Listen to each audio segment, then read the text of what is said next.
Hey, I am live and I am waiting for my co-host. Who is it? It's Nanny Kim on the go. This is actually my first live I've ever done. So, it'll be really interesting to see how this plays out. Wearing my shirt, don't have my heart. Hey, y'all. Already got 7 people in the chat. Let's go. Let's do this. Generational trauma, we're about to talk about it. If you have any questions, drop it down. Shakofa, what is up? Yes, I worked with Shakofa for what was it, like a month or two, because the school she was working at was going through accreditation, and so they needed someone, and they're like, hey, you be the teacher for accreditation, even though I didn't really work at that school. You know, that's the T. Hey, what is up? What is up, y'all? My co-host, Kim, should be here soon. But I might as well get started and start talking about what we're going to talk about. We're going to talk about generational trauma. Today, we're going to talk about generational trauma. I just started my new nanny job in a week and you're super excited. Oh, okay, cool. What ages are you going to be working with? Cool, I should go live on Instagram more, shouldn't I? What, y'all? I found something for age to work in U.S. That's my Google. Hey, Google, chill out. So yeah, we're gonna hey Google, stop. So we're gonna talk about generational trauma today. And really, we might get real heavy on I was talking to Kim before this and we had having a discussion about some real heavy stuff, but we're gonna start off a little light and then get maybe into the heavier stuff. We'll see how it goes. We'll see where the conversation takes us. We'll see where you guys take us. This is meant to be really active. Here she is. Kim is here. Cool. We're going to try. This is supposed to be a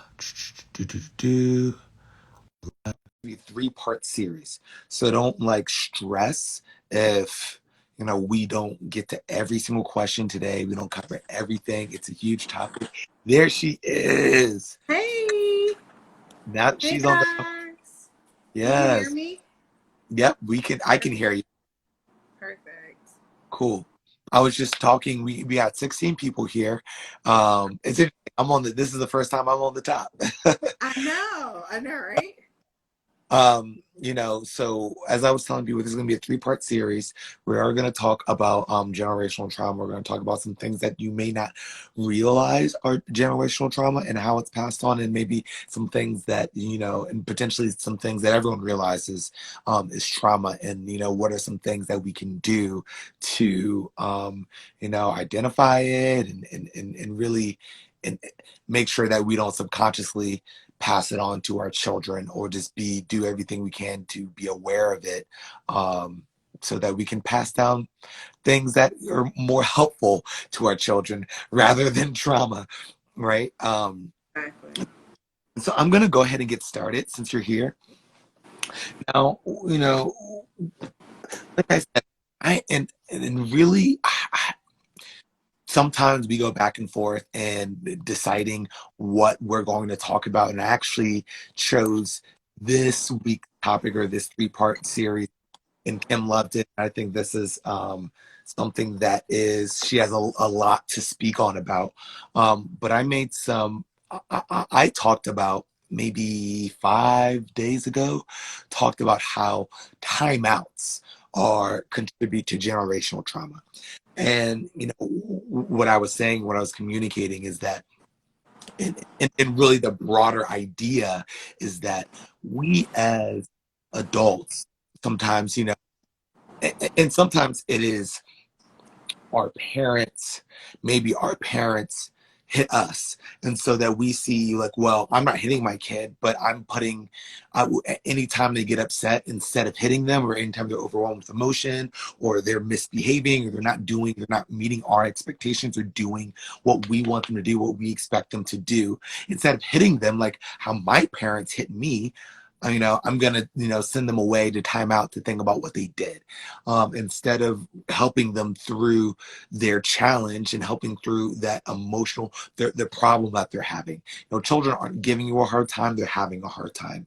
And and when we do that, when we use timeouts as a replacement for action and helping them through their challenges, helping them through their problems, we more times than not completely ignore that problem. And when I let me define timeouts, because a lot of people say, well, I this is the way that I do timeout. The way that I define timeouts are when you're forced, that's a big important element. When you're forcing a child to go away when they are having a problem or misbehaving or not meeting expectations. Um, because what that can potentially do is, that child still has that problem, right? Whether it is attention, connection seeking, whether it is the child wanting more connection with you, whether it's the child's just internal natural need to want to climb on things, whether it's that child not knowing how to communicate their, how they feel or what they are going through. That is the problem. And what we're communicating back to children when we do that, when we force them away without addressing the problem, what we're communicating to them is that, your problem doesn't matter. Like, your emotions don't matter, your problems don't matter, and you need to go figure that out by yourself, without me, without helping you through it at all, and especially for young children, like they need help with adults sometimes, how many, I think everyone's worked with an adult who does not know how to regulate and manage their emotions. And, I, well, this is largely because they were never taught from a young age, and they were never taught at all, right? And so, and maybe their parents did do the timeouts or the spanking as in response to they, so that they still get overwhelmed with their emotion, and them getting hit or them going in timeout did not help them, did not give them other tools to solve their problem. And so instead of sending them away and forcing them to think about what they did, which they're not doing, when children are not, they're really just being like PO'd and thinking about like how they can get back at you, or thinking about how mad they are, or thinking how much they don't like, they're not constructively solving their problem, right? They need us to help them through that, and to help them, figure out what to do with that mad, that sad, that angry that they feel, instead of suppressing it, or or being told that they need to figure it out, and without the help of anyone else, because more times than not, they don't figure it out. Yeah.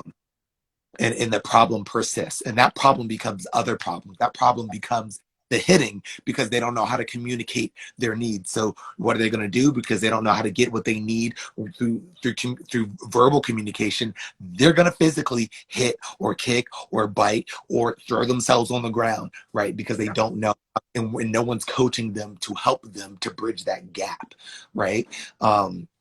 And so this is the kind of thing that can be passed on, right? Because become adults who then, and I've been coaching a lot of parents, especially recently. And, one example that, I was coaching someone, they're saying, like, they're talking about their triggers, and they're saying, what triggers me is when my children cry. Like, I just can't deal with them crying. Like, that's my trigger. And I was like, okay, so let's unpack this a little bit, just so we can have a little bit of a deeper understanding of why that is. So you can have a deeper understanding of why that is, before we're moving into what we do, instead, how we manage that emotion. Let's understand it and then manage it, right? And then through a little bit more conversation, she was saying how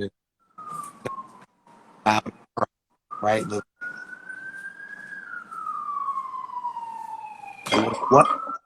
Uh-oh,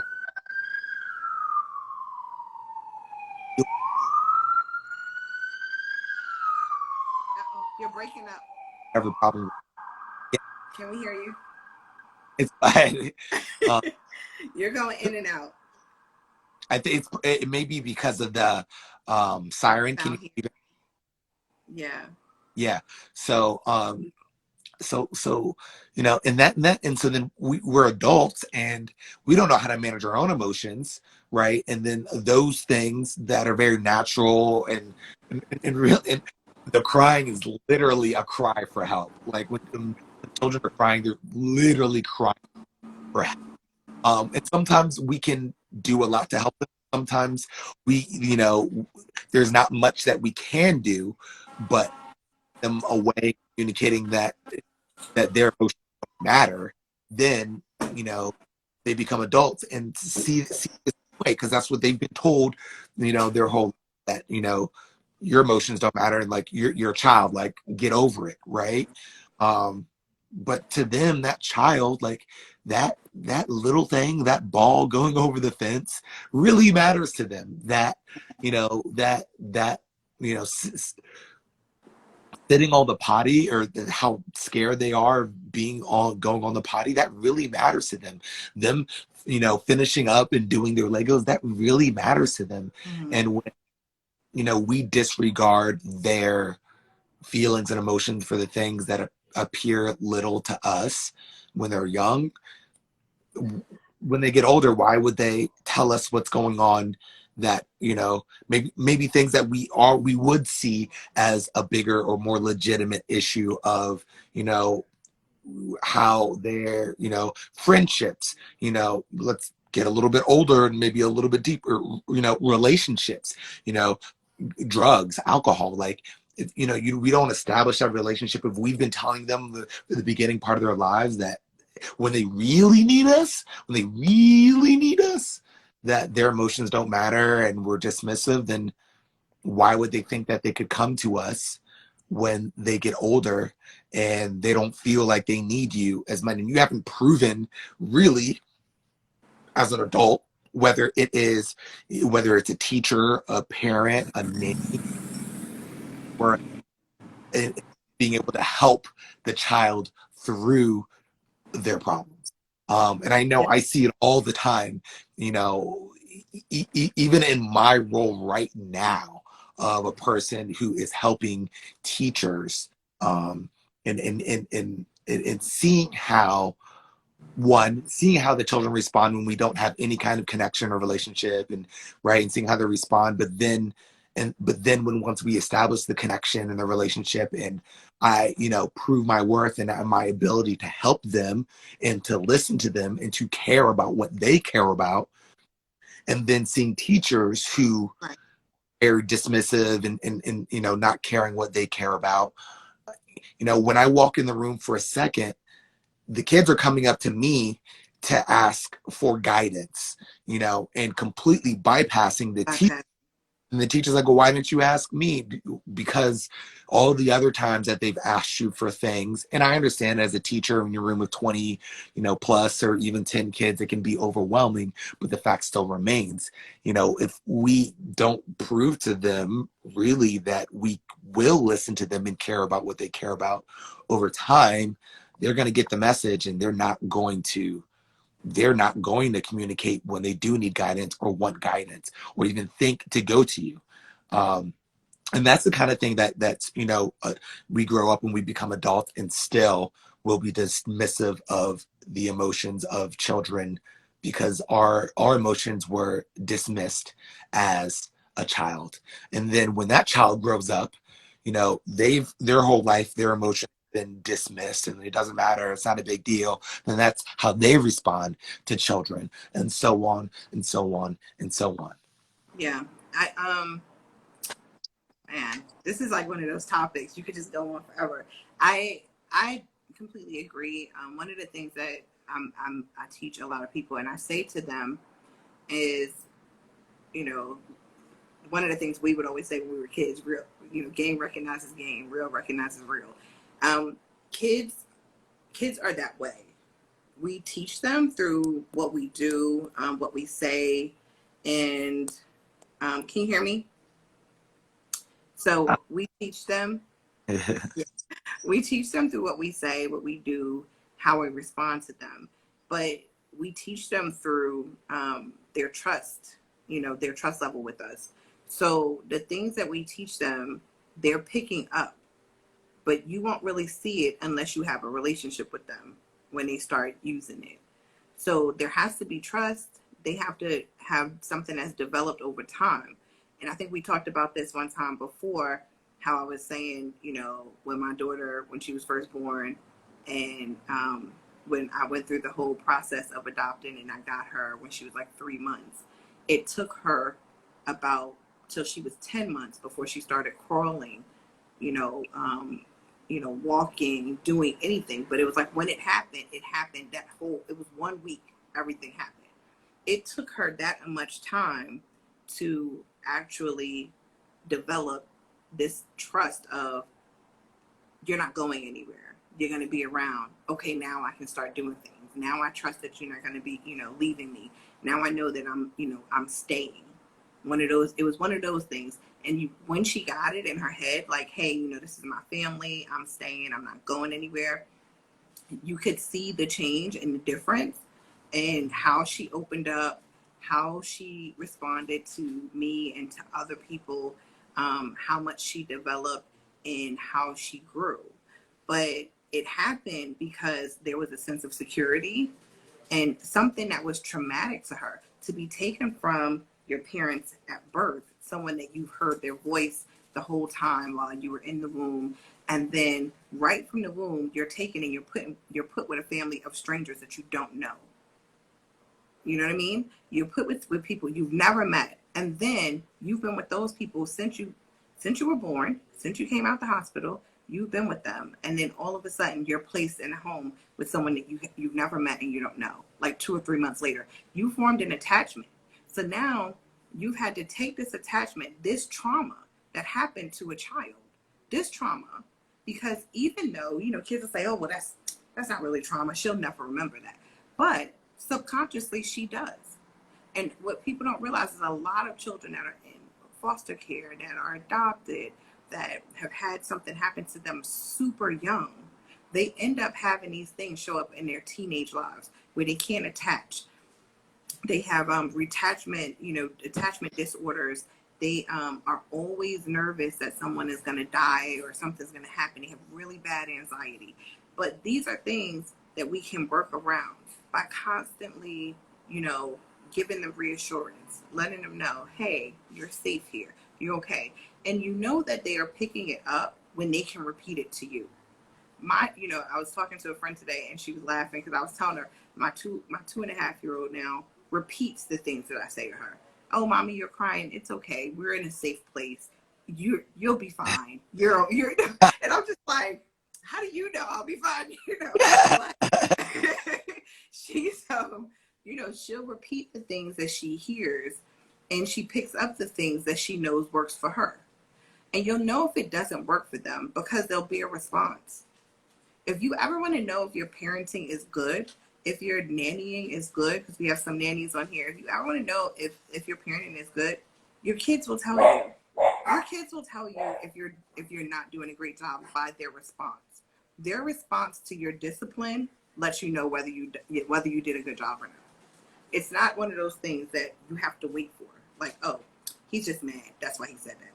Oh, he's upset. That's why he said that. No. The response that you get in that moment, Mom, you're a bad mom. They're telling you that what you're doing is not working for them. And every child is different. And so what may work for one child may not work for another child. The relationship that you have with your children are all different. So what may work for dad may not work for mom. Mom can't discipline the same way that dad can. Dad can come in, dad can say, what did I say? And that's it. Mom is sitting there saying, did I say that like 5 times? Did I say it already? Doesn't work for you. You're not dad. You have to come with a different response. And your response needs to be coming from a how can we make this situation better? Because at the end, you both want to win. At the end of the day, we're trying to raise leaders that are productive, that can go out into society and cope. And if you are not teaching your child how to cope, then you're not doing your job. Your job is to teach them how to cope and how to not just to we went through this whole phase, I think, in childcare where everything was self-soothe. Oh, Just let them cry it out. Let them self-soothe. Figure out how to self-soothe. Self-soothing is different than self-discipline. It's not the same. Soothing yourself is knowing how to calm down your emotions so that you can think and process. Self-discipline makes no sense because you're trying to tell a kid to discipline themselves and figure out, like you said, figure out what works and figure out how to manage emotions that they know nothing about. Like, especially when you're not working on, are you happy today? Did this make you sad? When this happened, how did you feel? Those are conversations that should happen on a regular basis. Oh, mommy, I want Cheerios. You got Cheerios. How did you feel? How did that make you feel that you got what you wanted? And so a lot of times I find myself having conversations with kids like, hey, I asked you to do something today, but you didn't do it. And I've said it 3 or 4 times. I would like to be happy the same way that you're happy when you ask me to do, take you to the park and go get some ice cream. When you got your ice cream, how did you feel? Oh, I felt great. I love ice cream. Okay, well, when you don't listen to me, I don't feel like you feel when you have ice cream. That is a conversation, and it may seem extra long. It may seem like, that's too much explanation, but that's the explanation that makes them think to get them to the point where you need them to be. And so in order to get them to a point where they need to be, you need to break it down in their terms. And so breaking it down in their terms is, again, relationship. What makes them happy? What makes them sad? Do they know when they're happy, or do they know when they're sad? Because you can't deal with trauma that has happened and trauma that's like, if you're still dealing with trauma that you haven't dealt with, and now you have put something on a child that they don't understand. They don't even understand where that trauma is coming from and why it's happening. And when they go to talk to you about it, well, mom, you yell at me all the time. Or, dad, every time I ask you something, you're busy and you walk away. Well, that's trauma. That's traumatic for them. So processing for them is different than processing for you, because for you, that works for you at the time. And for them, it's something that's happening right in that moment. That is your opportunity to deal with it and not push it off for another day. And even if you have to say, I don't know why I do that, but I'm going to work on it. That is letting them know that they're being heard, that it's something that will be addressed. And when it happens again, I used to say to my daughter, if you see something that you don't like that I do, tell me in that moment when it's happening, and I'll try and address it then. So if I was in the middle of like disciplining her or saying something that she didn't like, she was like, I don't like that right there. That's something I don't like. And I would stop and I would say, well, how can I, in my head, how can I reword it? And sometimes I would say, you know what, I need to walk away from this conversation and come back when I can do better. And Yeah. that was something that worked for us, because we can't both be hot-headed and, teenager yelling at each other. I'm yelling at you, you're yelling at me. We're about the same size, It's just like two crazy people yelling at each other.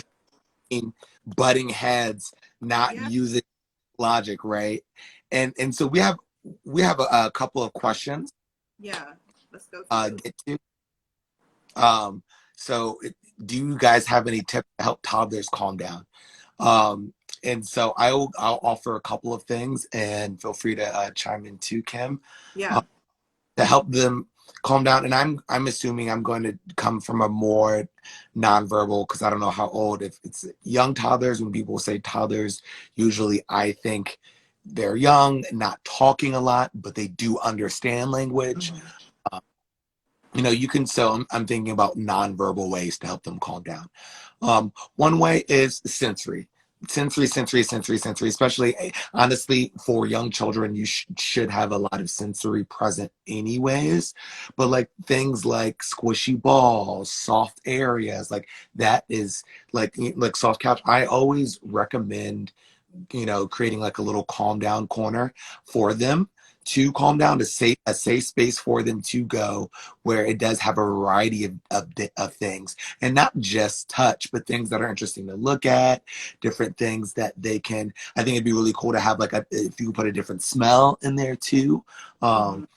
Thing they can use their senses to kind of process information. Another thing is physical touch.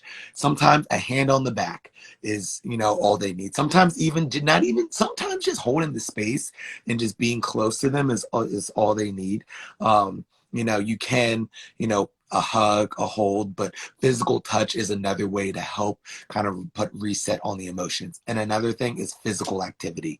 One of the parents that I coach said what she does is with her child is when her child's overwhelmed with emotions, she holds her hand and they walk down the hallway, and that calms her down. And I love that because it's hitting two of the things. It's the physical touch, but also the physical activity too. So those are some nonverbal ways to help toddlers, children calm down. And then I also add in there validating their emotions and not attacking the situation with logic at first, but saying things like, you're upset because you want the juice, right? And mommy's not going to give you the juice, right? You're upset because you want it, and then and let it and hold it there too, and don't even go into logic. Just let them know that they've been heard and that I understand how you feel. And that can sometimes that is all they need to.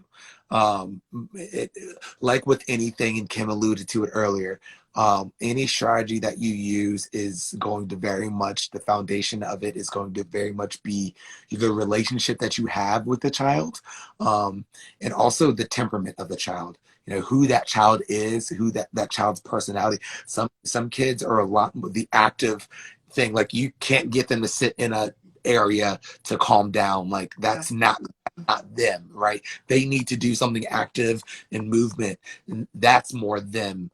Some kids really like the physical touch, and some kids really don't. Like, you're in my space, get away. I think I read a comment that today that one child said, like, my child, has puts ever since he could walk, he puts himself in timeout. Like, that's probably not a child who wants your physical touch or wants you to be close to them when they're overwhelmed in emotion, and that's probably what they're communicating to you. Right. So, end of the day, like, the foundation of everything is a relationship, and you know really understand and see and know your child. Yeah. Definitely. I will add, there are different types of children, and like Chaz just said, a child that is like that, sometimes I'll tell people to get those individual, what do you call it, jumping trampolines. Yes, I just Those are amazing for especially boys that are really high strung that will not do a like calm down corner or whatever. If you set a timer and say, get that energy out. Like the kid that I nanny, he's 7.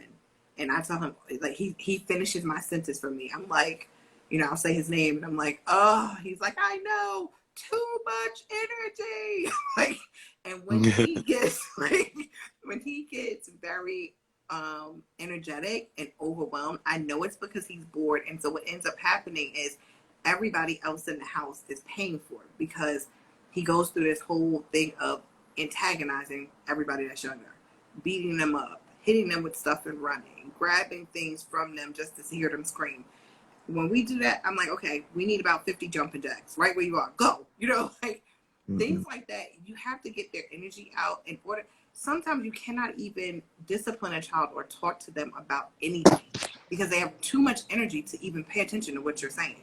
Yeah. Um, and that's especially for guys, especially for boys, because they are just very high strung, and a lot of people will label them as ADHD, ADD, and so you have to realize that if you have a child like that, then that is something that you need to do to bring their level down. A lot of times, kids like that, after they watch TV for a long time or they sit on an iPad a long time, send them immediately outside. Send them on the trampoline, get them to do some kind of exercise because if that will calm a whole bunch of stuff. I know when I did daycare, I had certain children that I knew their schedule. If they didn't have snack by this time, if they didn't have then to alleviate everything, I asked the nanny to alleviate all the stuff that was happening before it would happen. I stayed on top of it, but it took time for me to know them. It took time for me to know their schedule, for me to see when they had their bouts of energy, to see when did they start beating up on their brother or sister. Like, let me get them right before then. Let me give them something to eat. Let me sit them down. Let me figure that out. Because a lot of things can be figured out just by scheduling. And every child's schedule is different. It's not always the same. So I think that's like a big thing, a big part or two of discipline is to not have to discipline. If you don't have to discipline, it's because you have gotten them on a routine and you figured out what their little quirks are. When they start, biting their nails, trouble is about to happen. And little things like that people don't pick up on. They're just like, stop biting your nails. Well, they're biting their nails because they're anxious about something. And so now you've told them to stop biting their nails. So now they're not biting their nails. The anxiety is building up, and that anxiety has to go somewhere. So where's it going to go? It's going to go to the closest person around them. And that's just what happens. I know, like, even with, I read someone was saying something about how do you discipline when you're co-parenting and the other parent doesn't discipline and you're doing all the discipline. Welcome to my life. Daddy is amazing. And mommy is mommy is the one that disciplines. We had to sit down and have a conversation about that. I said, you can't always be the fun person and I'm the one that's, getting all of the, mommy, you're bad and daddy is great.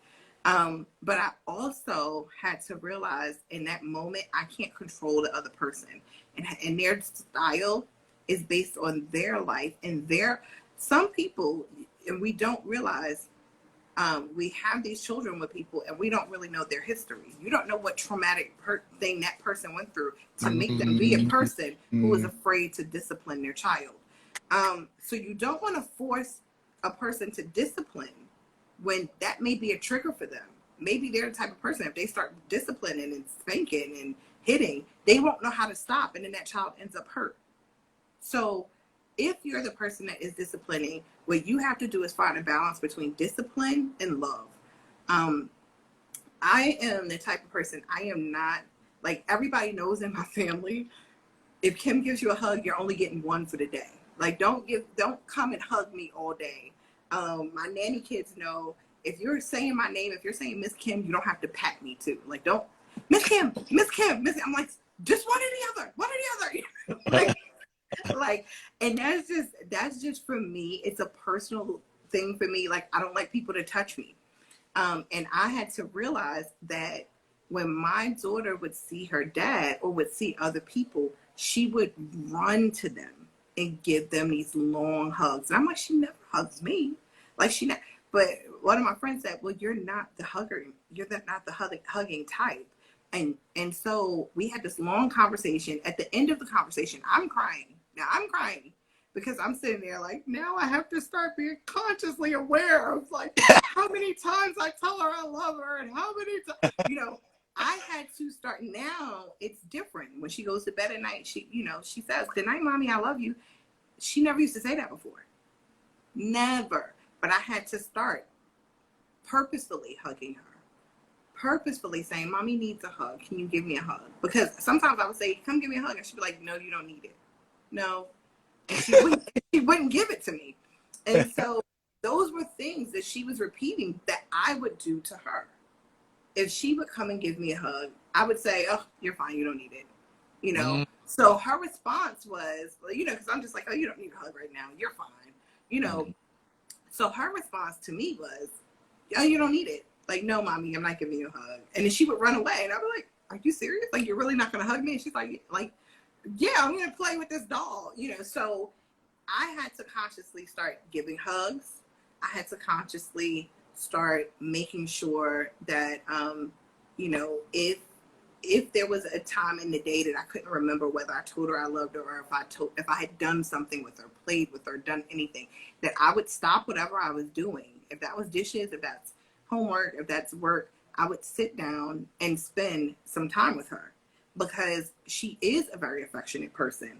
And if she's not affectionate with me, it's because of something that I'm showing her that I don't need or that I don't want from her.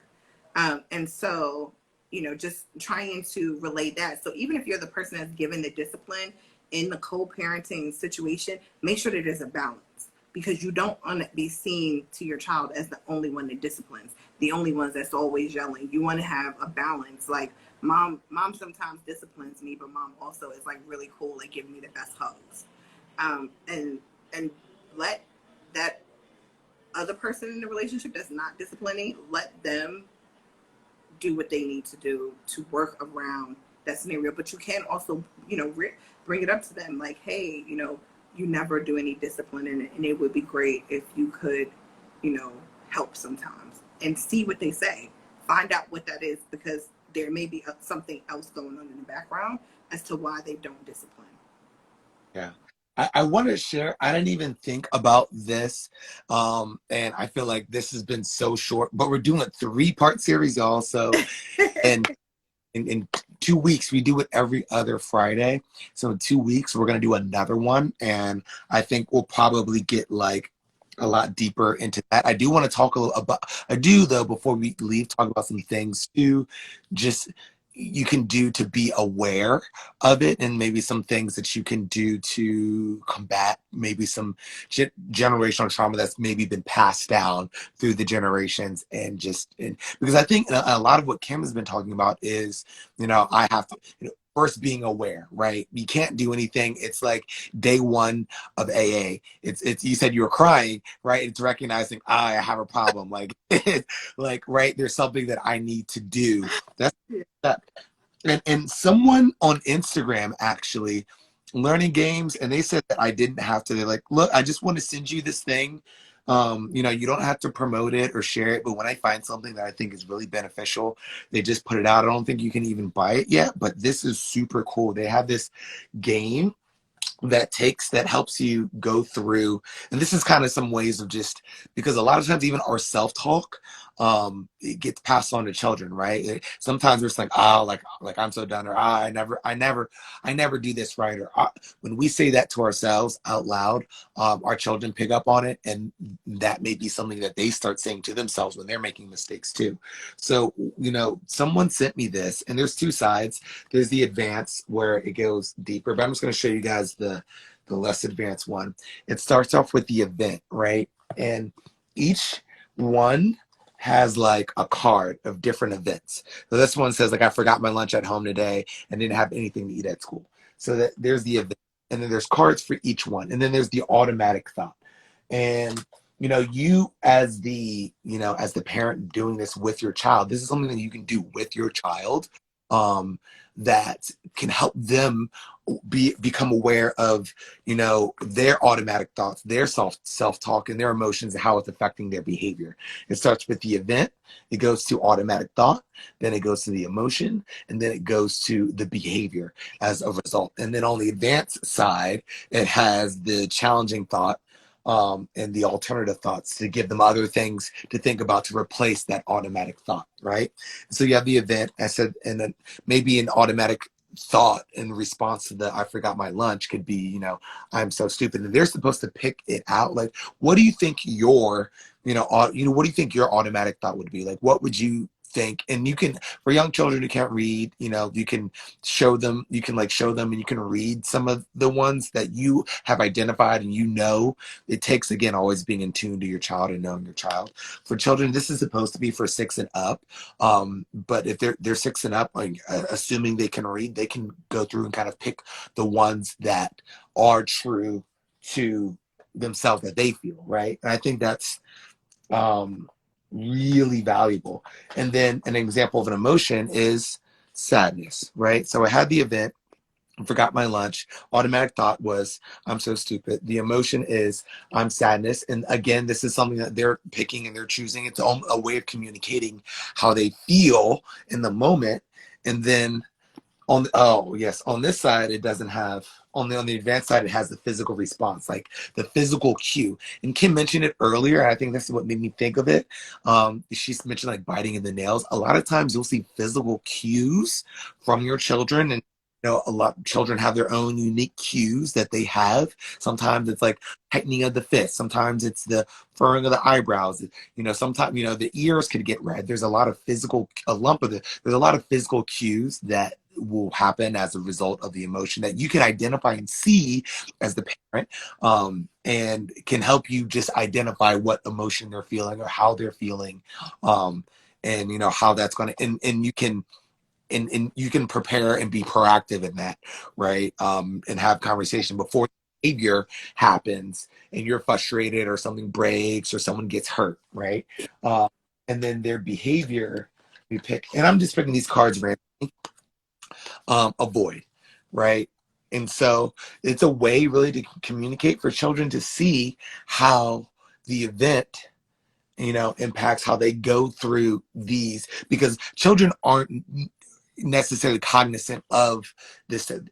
For them, it's the event behavior, and maybe, and some kids are thinking about the emotion that they feel, and if they're doing that, then that's great. But a lot of times we have to teach them that part.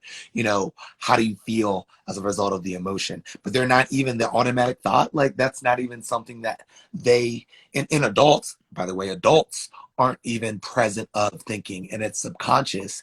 And that's the part that we have, that we can take control right here in the automatic thought, that we can take control and have a challenging thought or an alternative thought. um And so wait, I'll say this before you finish, you even put that away. That is also a great game that you can play with them as well. If you take the same thing and say, oh, this is how you think about it, but if it was me, I would probably be upset that I left my food. I wasn't sad. I'm upset. This is because they also need to understand that they're not you and you are not them. And your response is different, and it's okay for you to have a different response. Like, it's okay for you to, not want to share something. And it's okay for them to not want to share because that's their response. And when they don't share, or when you have some kids that they love to share everything. And then you have some kids, they don't want to share anything. Everything is theirs. And if you make them share, then they like, I don't even want to play. And then what is your response? Is your response to say, oh, well, then just don't play with anything at all? No, that can't be the response. I don't They're know, okay it's like, with their feelings. Yeah, like, they're okay with their feelings, because how many times do we not like to share? But are those are things that are just passed down.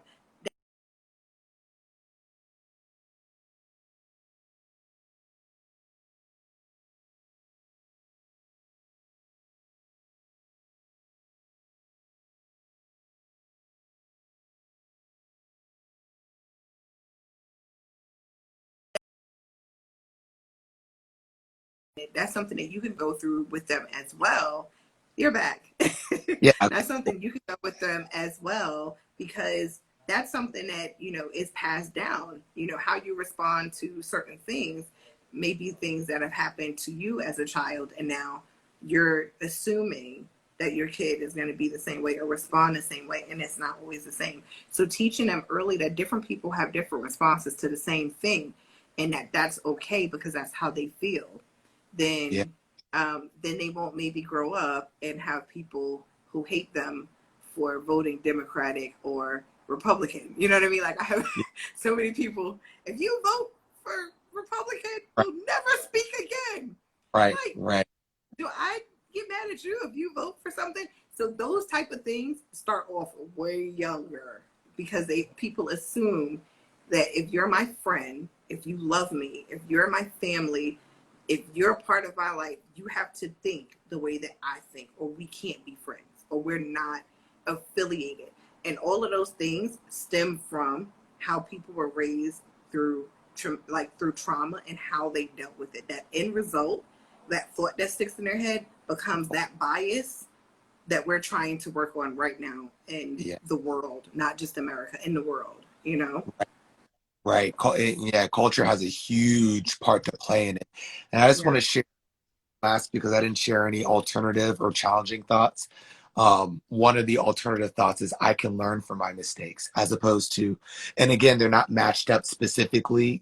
There's just like a deck of cards, and you can also make it comes with the dry erase thing. I feel like I'm doing a commercial, but I really hope that like when they do come out with this. And I will let you guys know how it works out because I literally just got this yesterday. And so disclaimer, I haven't used it yet, but it makes so much sense to me. Like I can learn from my mistakes can be an alternative thought that you have instead of, I'm so stupid. And a challenging thought to that I'm so stupid is there a past experience that can prove my thought wrong? And I imagine through going through this process over and over again and seeing all the different other thoughts that they can have rather than just the self-talk that they picked up maybe from parents or other adults or maybe even other peers, is really empowering for them. I think I don't know how I feel like we're at like the 45-minute mark. And I don't know how you said it does like a countdown, Kim? Yeah, it'll do a countdown at 2 minutes. It'll tell you like you have 2 minutes, and you'll see it at the top. It'll start counting down. This is our Okay. first time on Chaz's Yeah, page. I'm doing it. It's a learning curve. Yeah. But let's do you have any like closing or anything you want to like lead into for not next week? Remember, in 2 weeks we're gonna do Yeah. another, and and we're gonna get heavier on it and go into like we talked about things that people probably don't really are probably isn't people don't think about always as trauma. This week, I think next week we probably might go deeper into things that people do very much easily recognize as trauma. Um, Yeah. anything you Yeah. want to kind of like to wrap it up or to lead into next week, Kim? Sure. Yeah, I think that one of the things that we have to realize, I'm looking for something because I want to tell you guys what we're going to talk about next week. But one of the things that we have to realize is that um, we we're all learning. I say all the time, and I just said it today to someone. There's 360,000 children that are born a day. A day. So that's so many parents that are all learning at the same time how to be a parent, while still navigating through life themselves and trying to deal with things that happen to them. And I've heard it said plenty of times. Um, every time I was younger and I watched the Oprah show, she'd have people on there and they would say, everything that happens as an adult stems from your mommy and daddy issues. Um, your, all of the issues that you have stem from something that your parents failed to do or that they did well. Um, so there is no perfect parent because even if you think that someone is perfect, you're going to have a kid that grows up later that says, I hate it when my mom did this, or I hate it when my dad did this, or, and that's life. But you want to have children that are well developed in their thought and know how to express themselves. And that is the best thing that you can give a child. I think I've told Chaz one of the things that I love that my mom did when I was younger is she would always make me introduce myself to new people. Um, if I came home from school, she didn't always ask me about homework and stuff. She didn't help me with homework, but she would always say, like, did you meet someone new today at school? Did you talk to someone when they were having a bad day? Tell me something new that you learned about one of your friends. Tell me something that you learned about something. Like, she always would ask me things like that. So it made me go to school and be more conscious of how I spoke to people, how I talked to them. If I had talked to someone that knew, because I never wanted to go home and say, well, no, I don't know anything new, or I didn't talk to anybody new. And it made me have more Yeah. empathy and be more aware of other people and their feelings and what they're going through. I learned more about people, and I've grown up to be this person. I became this person that was always known as the best friend, the person that's there for people, who understands what's going on, who um, who everyone says is, Kim was that person that when I first came to school, she was the first person I met. Kim invited me to her house. Don't make me laugh, Jazz. Kim invited me to her house for Christmas when I first moved to the Like, state. keep See, going, keep going. this is that kid that you need to put on the trampoline. This is who he grows up to be. Yeah, Um, so, 100%. so 100%. So that thing is, you want to have that, but the first thing you have to do is you have to realize who your children are, realize who you are, realize what your flaws are, and that does take you looking at yourself. Um, and there's nothing wrong with therapy. There's nothing wrong with talking it out with someone. There's nothing wrong with figuring out, how you can be better parents by going to a relationship counselor to figure out what it is that you don't know about the person you're parenting with. Um, because parenting it's a skill. It's not something that you're born with. You don't have a child and get this innate Yeah, idea of I know how to do it. I'm going to be perfect at it, and this is what your kids get: the perfect or imperfect person that they're the hand that they're dealt. That's who they have, and pretty much, especially on the first one, you're learning. You're learning as you go, which means you're going to make mistakes. And why not try to make the minimal amount of mistakes by getting help? By hey, people say, oh, I don't want to pay for coaching, for parent coaching. Why should I pay for parent coaching? My parents didn't need it. Okay, now you just said that. Now think about all the things that your parents did wrong that you can name on one hand. And then say, maybe is it worth it to pay for someone like Chaz and I to come into your life and help you with something that you're having a problem with to get it alleviated and to have it worked out? just saying, just plugging that in there. I'm 20 just, bucks. I'm, And, hey, I want to, I'm sorry to like interrupt, but like, you yeah. know, it's not even just like what did my parents do wrong, but it's about like what could I do better for my children to set them on a better path, to give them more tools for when they're adults, and then they're also raising their children, because when you're raising your children, you're raising your children's children, just like Oprah and Kim and I and every like the way that you're parent, the way that you were parented, it very much affects the way that you parent, the way that even see your role, even the way that you respond to your child. And don't you and maybe right, it's almost, and someone else having a conversation with someone, and they kind of compared it, they said compared it to like the iPhone 5. So like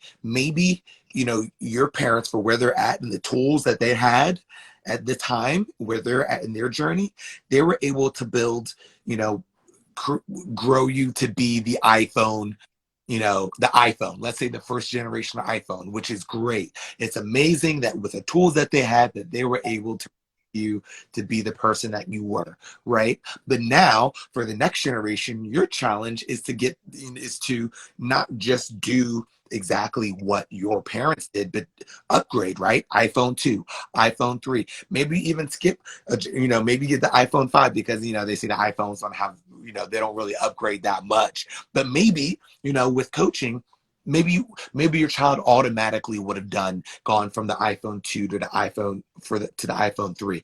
But with with coaching and other people, or and more resources, and also you really investing the time and the energy into growing yourself, maybe your capacity is at the, maybe you were the first generation iPhone, maybe your capacity becomes the iPhone 2, and then you raise an iPhone 6, or maybe even the iPhone X, right? You understand, like, just we should be moving in our journey as far as we can go, and get as many tools as we can, so that we can help our children go as far as they can in this journey of life, and then also in parting, and when they give life to another, so that they have more tools, so that when their child have temper tantrum, like, oh, like I know, like, I can validate their emotions, and like I can really understand and truly see them, because I remember growing up and that's how the interaction that we had. And I remember how it felt, and it made me feel so much better and helped me actually solve my problem. So now I know how to do this, but now I can do now, but I'm going to learn something, take it the next step. And since the validating emotions is like easy and automatic for me, now I'm going to go the next step. And so how do I become more conscious as a parent, and see other things like obedience, right? Something I've been talking about, and really shifting even maybe my whole perspective on how parenting goes. So the more that, and that's why, and I really try to like, I thought about like very much as I've gotten more people to be on my service, supply demand, right? I've had more people come on, and I've thought very much, and people have told me like, you should increase your prices, and like, you're not going to be financially free, with the prices that you have. And, I understand that, but like, I want, like, my vision is for every parent to be able to grow and get that upgrade, and for me to impart what I do know. And because I believe every parent should be able to have access to better parenting strategies, better ways to teach your children, to your children, see your children, understand your children, and also, by the way, understand your own needs, in that process, and that it should be enjoyable, right? It should be an enjoyable it should be an enjoyable process. And the more that and by the way, it's not just the parents who deserve it. Really, it's more than anyone who deserves it, it's the children, right? Children are, when you really think about like the way that we see children, and the way that society treats children, and the way that we dismiss children, and it's acceptable, and there's no one else, there's no other human that right now currently who is acceptable to hit if they don't listen, or they don't behave, they don't meet your expectations. Kids are the only population of people where other people will encourage you to hit them, to physically assault them if they don't do something right. And I think about that, and then people will say like, well, I don't hit my kids, but then there's likely so many other practices that we're doing. And I think it's really because like maybe we don't have a better way. I don't know a better way. It's the way that my parents taught me, and so that's the only way that I know. And so it's what I resort to, right? And so that's why, and that's what I'm really trying to like interrupt that pattern, disrupt that pattern. Like, hey, there are better ways, and here are some concrete ways to do it. Let's unpack some of the things that happen to us, in the way that in the way that we see children, and then let's think about some better ways and tools to do it that are, by the way, more effective Effective. than Yeah. the traditional parenting of hitting your kids, and invalidating their emotions. Yeah. I see my cousin is here. She said strategies are good, but sometimes it's hard to implement in everyday today life. Where to begin? And I agree with that. It is hard. And the thing is, like, if you mess up, thank God there's always tomorrow. Yeah. And there's so you don't get upset. Oh, I parented wrong today. Listen, just start new tomorrow. I'll totally tell my kid, mommy didn't do good today. Mommy didn't do well today, and I'm sorry. Tomorrow will be better. And that's me freeing myself. I think a lot of times, I've had conversations before, and I remember one thing that was told to me, and I'm just going to say, leave us with that because I think we're about to get logged off. But one of the things that I realized, that if you're a parent or you're just an adult, forget being a parent, you're just an adult. If you talk about a situation that happened a long time ago, like it's still happening now, you're feeling the same way that you felt when it happened. It's traumatic. It was a traumatizing situation, and you haven't dealt with it. You need to deal with those issues. So if you need to sit down, take a piece of paper, and write down all the things that still affect you to this day, whether it's a breakup, whether it's a miscarriage, whether your child died, whether you had something, anything traumatic that could have happened to you. Somebody could have said that you used to be fat and now now you lost weight and you're too skinny. And now you have this thing that you do to your kids. No, let them eat, let them be a kid, let them do, like, figure it out, because that's a personal thing that you're passing along because you haven't dealt with it. So deal with it, figure out what it is, deal with it, write down those things, because those are the things that we're talking about. Those are the things that become traumatic that you pass down to another generation. And you need to learn what those things are and stop them immediately.